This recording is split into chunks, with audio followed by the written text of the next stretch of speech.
साथ हम यहाँ इकट्ठा हुए हैं। हमारे केंद्र कार्यकारिणी की बैठक थी, हमने वहाँ से फैसला लिए, और जैसे हमारे दूसरे वक्ता कहे हैं, सिर्फ यहाँ नहीं, सिर्फ इतना नहीं, हमने ये फैसला लिया है कि पूरे देश भर में जहाँ भी हमारे लाल झंडे की ताकत है, अमन के जितने सिपाही हैं, वो आज से ही अगले कई दिनों तक हर शहर हर गांव में अमन के परचम लेकर के, लाल झंडा लेकर वो उतरेंगे। चूंकि जुल्म की बात ही क्या, जुल्म की औकात ही क्या, जुल्म सिर्फ जुल्म है, आगाज से अंजाम तलक। दुनिया भर के लोग जो अमन पसंद लोग हैं, शांति के पहरेदार हैं, वो इस जालिम के खिलाफ और जुल्म के खिलाफ लाखों के तादाद में उतरे हैं। ये किसी भी कोने पर हो सकता है। हमारा मुल्क, हम सब आजाद हिंदुस्तान में इतना इस बात को याद रखना पड़ेगा कि 200 साल तक हम अंग्रेजी साम्राज्य के खिलाफ, उनके जुल्म के खिलाफ, जुल्मत के खिलाफ जद्दोजहद की हमारे पुरखों ने। लाठी, गोली, जेल, काला कानून, फांसी के फंदा, ये सब झेले आजादी के खातिर। और इसलिए हमारे आजादी की लड़ाई का ये धरोहर है। दुनिया भर में आजादाना ख्याल लेकर के आजादी के लिए जो भी जद्दोजहद करेंगे, जिस मुल्क में भी, हम उसके साथ देंगे। यही हमारा भारत का यही परंपरा है। दूसरी बात, अमन के लिए, शांति के लिए सिर्फ राजनीतिक या डिप्लोमेटिक कारण नहीं। आज जो भारत की संस्कृति की बात करते हैं, 5000 साल, 10,000 साल की बात करते हैं, इस धरती ने पूरे विश्व में अमन का गीत सुनाया है। हमने शांति का दर्शन दिए हैं, चाहे वो गौतम बुद्ध हो, चाहे जैन दर्शन हो। सिर्फ शांति नहीं कहा, किस तरह से हमारे विश्व में शांति हो, उसके रास्ते भी दिखाने की कोशिश किए हैं। और इसलिए हमारे आजादी की लड़ाई तक महात्मा गांधी जी भी जब अहिंसा की बात किए तो वो उसी धरोहर था। और आज हमारा देश में, आजाद हिंदुस्तान में, हमारा फॉरेन पॉलिसी यही रहा कि हम जंग के खिलाफ हैं। हमें पूरी तैयारी चाहिए अपने हिफाजत के लिए, अपने डिफेंस के लिए। कोई कमजोरी नहीं होना चाहिए, लेकिन हम जंग के खिलाफ हैं। और इसलिए जो जंगजू माहौल पैदा करते हैं, चाहे देश के अंदर हो, चाहे सीमा पर हो, चाहे विदेश में हो, हम उस जंग के खिलाफ हैं। आखिर जंग कोई मसले का हल नहीं है, जंग खुद एक मसला है। हमने खाड़ी युद्ध को झेले हैं। आज हमारी जो महंगाई है, आज जो हमारे आप स्कूटर में हो, पेट्रोल भरते हो, डीजल भरते हो, ये सब का कीमत जंग के साथ जुड़ा हुआ है। और जैसे आपने कहा कि फिलिस्तीन में जो हो रहा है वो यंग नहीं है, युद्ध नहीं है, एक तरफा हमला है, टारगेटेड हमला है, नस्लकुशी है, जेनोसाइड है। बच्चों को, नौनिहाल को, औरतों को, मरीजों को, जो डॉक्टर, जो एम्बुलेंस, जो चिकित्सा कर्मी बीमारियों का इलाज कर रहे हैं, उनके ऊपर, अस्पतालों पर हमले नहीं होते, जंग में भी नहीं होते। जंग का भी कुछ अपना, जब हम सभ्य नहीं थे तब भी जो जंग होता था, युद्ध होता था, उसमें भी सूरज डूब जाने से युद्ध विराम होगा, फिर सुबह से फिर युद्ध शुरू होगा। चाहे वो कुरुक्षेत्र की बात करो, चाहे और कोई भी पानीपत का युद्ध की बात करो। तो प्रस्ताव तो ये था कि मानवता के खातिर, ह्यूमन ट्रूथ, युद्ध विराम हो। यूएन में ये प्रस्ताव आया और पूरे विश्व में हम ये माने जाते थे। हम 77 देश के मुल्क के लीडर थे। एशिया, अफ्रीका, लैटिन अमेरिका, कहीं भी जंग हो, यूएन में भारत की आवाज गूंजती थी अमन के लिए, शांति के लिए। अब पहली बार यह कोई आसान बात नहीं है, हम अपने आजादी की धरोहर से, भारतीय सभ्यता और संस्कृति से, मानवता से हम अपने को दूर किए, हमारा भारत सरकार।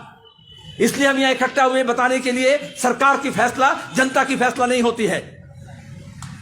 और यूएन रेजोल्यूशन में युद्ध विराम के लिए मानवता के खातिर जो प्रस्ताव आया, अमेरिकी दबाव में और इजराइल की यारी से भारत सरकार के विदेश मंत्रालय, प्रधानमंत्री के निर्देश से वो युद्ध विराम के बारे में हमारा कोई बात नहीं है।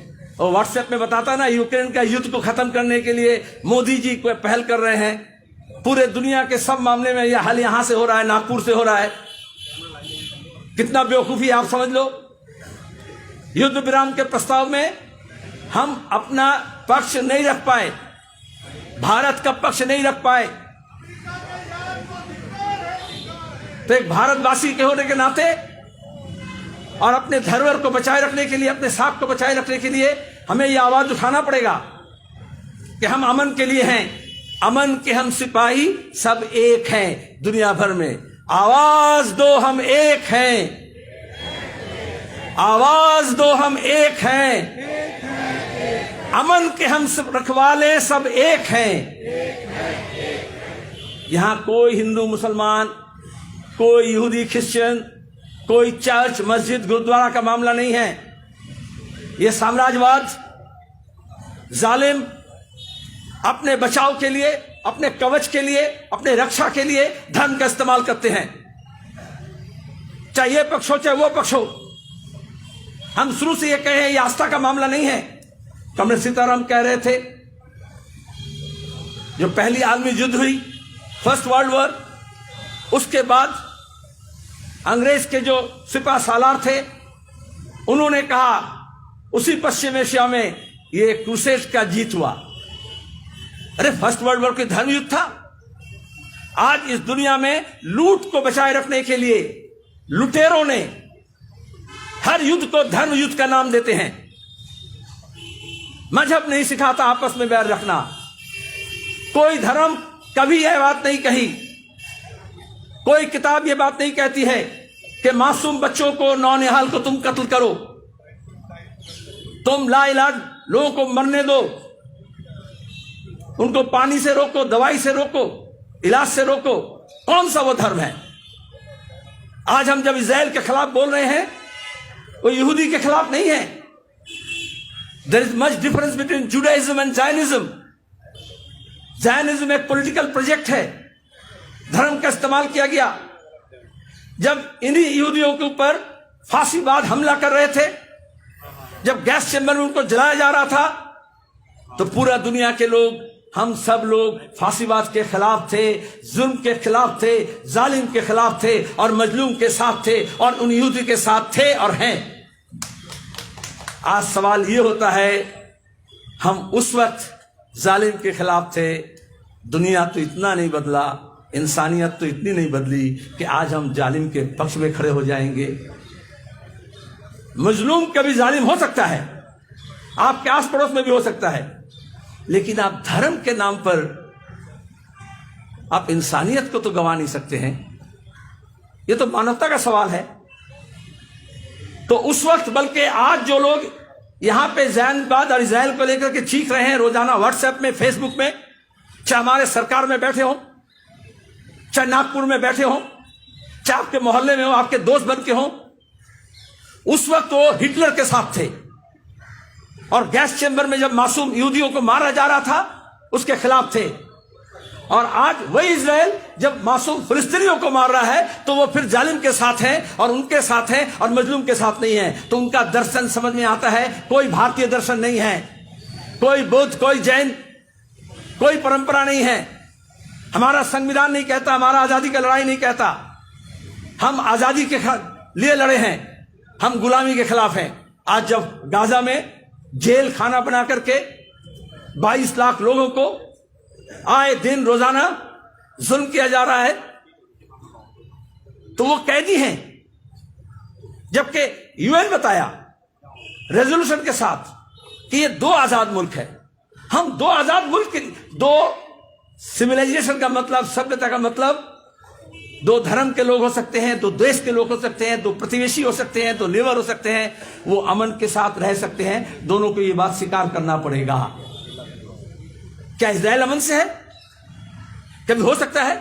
आप सिक्योरिटी स्टेट बनाएंगे, आप मिसाइल बनाएंगे, आप आयरन डोम बनाएंगे, आप फौज रखेंगे, आप राफेल खरीदेंगे, आप एटम बम बनाएंगे, आप मिसाइल बनाएंगे, कुछ काम में नहीं आने वाला अगर सभ्यता संस्कृति से आप ये सीख नहीं लेंगे कि हमारा विचार अलग हो सकता है, हमारा सोच अलग हो सकता है, हमारा धर्म अलग हो सकता है, हमारा इबादत का तरीका अलग हो सकता है, लेकिन हम अमन के साथ, शांति के साथ आपके अधिकार को भी हम मानते हैं और हमारे अधिकार को भी आप मानो। यही तो फैसला है यूएन का, यही तो हम मांग रहे हैं, 2 स्टेट। तो फिर उसके ऊपर क्यों ये परेशानी हो रहा है? हर बार आप जमीन हड़प कर रहे हो, चाहे आपका रहने का घर, चाहे आपका जंगल, चाहे आपका जमीन, चाहे आपका नदी, चाहे आपका नहर, चाहे आपका खदान, उसको लपेट में ले आया जा रहा है। लुटेरों का ये संस्कृति है, उसके लिए ना बहुत सा ढोंग नचाया जा रहा है। आप उस लिहाज से देखो फिलिस्तीन में क्या हो रहा है। हर बार हम ये देखें कि किस तरह से जंगजू माहौल पैदा करके और वो जमीन को हड़प लिया जा रहा है। जब हम कहते हैं जननी जन्मभूमिश्च स्वर्गादपि गरीयसी, तो हमारे लिए जैसा है, सबकी माँ की इज्जत सबके लिए जैसा समान है, सबका जन्मभूमि का भी अपना अपना सम्मान और मर्यादा है, तो फिलिस्तीनियों का भी उनका जो जन्मभूमि है उसके लिए उतना ही कदर है जितना एक भारतीय के रूप में हमारा अपने जन्म स्थान और जन्मभूमि के लिए हमारा जितना गौरव है।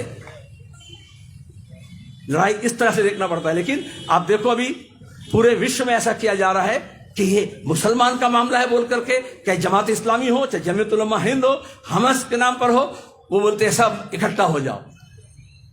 और ये कह रहे हैं हम जितने हिंदू हैं, चूंकि हम मुसलमान के खिलाफ हैं, तो इसलिए चलो हम भी एक हो जाए, चूंकि इसके लिए यहूदी देखो सीख लो। पिछले 15 दिन में महंगाई, बेरोजगारी, परेशानी, गरीबी कुछ नहीं, हमास मुसलमान हिंदू मुसलमान किया जा रहा है। हिंदू मुसलमान का मामला कहां से आया? फिलिस्तीन का मतलब वो क्रिश्चियन भी हैं, वो मुसलमान भी हैं, वो यहूदी भी हैं, जो वहां रह गए। मैं मानता हूं सदियों से यहूदियों को वहां से खदेड़ा गया। कौन है इसका जिम्मेदार? कौन है इसका जिम्मेदार? वो आदम गंडवी का एक कविता था ना, अगर बाबर ने मस्जिद गिराया तो जुम्मन का घर क्यों जले? तो आज फिलिस्तीनियों के बच्चों को क्यों जलाया जा रहा है? वो तो जब इस्लाम नहीं आया तब खदेड़ा गया यहूदियों को, सनाई से, गाजा से, वेस्ट बैंक से। अभी वो क्यों उसको धर्म के नाम पर कर रहे हैं? तो ये धर्म युद्ध नहीं है, पहले इसको मानना पड़ेगा। जिस तरह से यहूदी और जैनवाद, जिस तरह से जुडाइज्म और जैनिज्म में फर्क है, उतना ही फर्क आप समझ लो जितना हिंदू धर्म और हिंदुत्व में है। धर्म का है, और धर्म को इस्तेमाल करके उसको कवच बनाकर जो राजनीति किया जाता है, जंगजू माहौल पैदा किया जाता है, नफरत का खेती किया जाता है और हिंसा को फैलाया जाता है या जुल्म किया जाता है, वो गलत है। और इसलिए ये लोग इतना ज्यादा अभी इजराइल कर रहे हैं कि वो देखते हैं जैसा यहूदी, इजराइल, जैनिज्म और अमेरिका की यारी।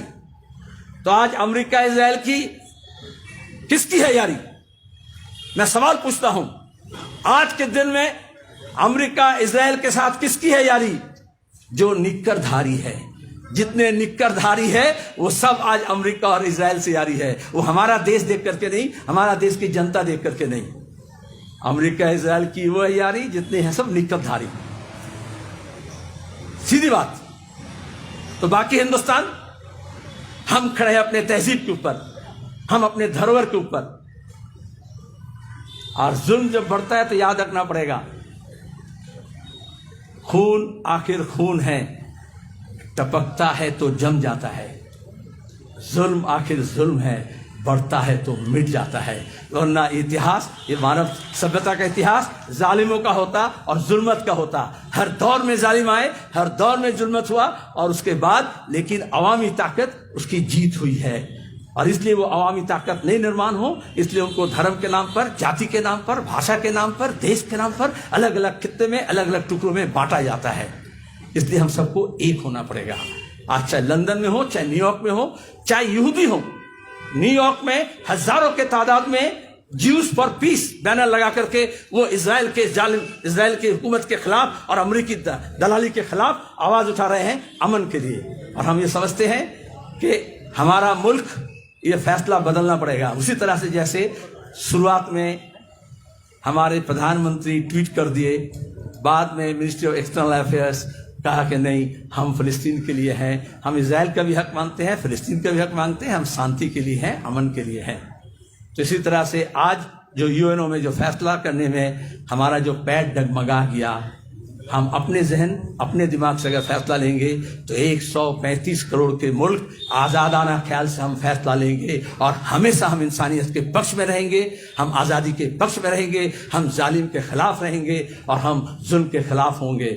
और अगर हम अमेरिका की तरफ देख करके या नेतन्याहू की तरफ देख कर करेंगे तो फिर हमारा फैसला गलत हो जाएगा। हमारे सभ्यता, हमारी संस्कृति इस बात की इजाज़त नहीं देती, हमारे संवैधानिक जो मूल्य है, हमारी आज़ादी की जो कद्र है, वो इस बात की इजाज़त नहीं देती। मैं इतनी बात के साथ आप सबसे विदा लेता हूँ। धन्यवाद।